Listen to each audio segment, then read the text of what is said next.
প্রতিষ্ঠায় দেশে সংসদীয় গণতন্ত্র প্রতিষ্ঠা করেছিলেন। সংসদীয় গণতন্ত্রকে প্রাতিষ্ঠানিক রূপ দিয়েছিলেন। সেই গণতন্ত্রকে প্রহসনের রূপ দিয়ে জাতীয় সংসদকে হাস্যরসের খোরাকে পরিণত করা হয়েছিল। দেশে তাবিদারি শাসন শোষণ কায়েম করা হয়েছিল।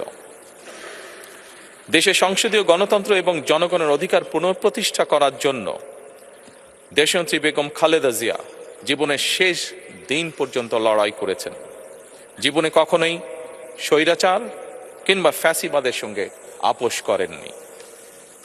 দেশে আজ থেকে আবারও সেই কাঙ্ক্ষিত সংসদীয় গণতন্ত্রের যাত্রা শুরু হলো, আলহামদুলিল্লাহ।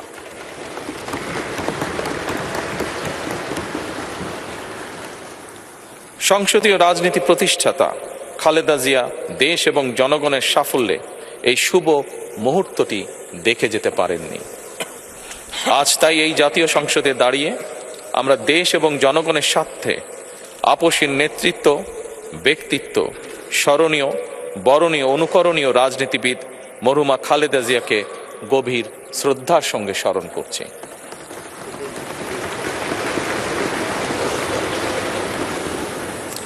সম্মানিত সংসদ সদস্যবৃন্দ, দেশে বহুদলীয় গণতন্ত্রের প্রবক্তা এবং প্রবর্তক, স্বাধীনতার ঘোষক শহীদ প্রেসিডেন্ট জিয়াউর রহমানের একটি উক্তির কথা আপনাদের সামনে আমি স্মরণ করতে চাই।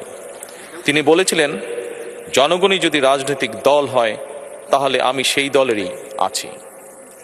অর্থাৎ ব্যক্তি কিংবা দলের স্বার্থ নয়, জনগণের স্বার্থই সবচাইতে বড়। এটাই বিএনপির রাজনীতি।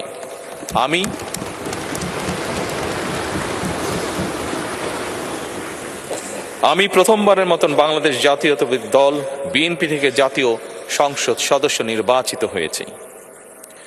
জাতীয় সংসদের সংসদীয় দলের নেতা নির্বাচিত হয়েছি।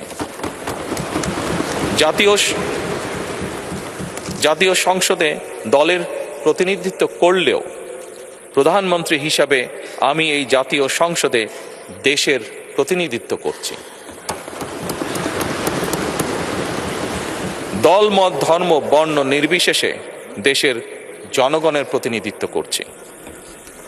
আমার রাজনীতি দেশ এবং জনগণের স্বার্থ রক্ষা করার রাজনীতি। বিএনপির রাজনীতি জনগণের জীবন মান উন্নয়ন এবং স্বনির্ভর বাংলাদেশ গড়ার রাজনীতি। প্রতিটি পরিবারকে স্বনির্ভর করাই আমাদের রাজনীতির লক্ষ্য।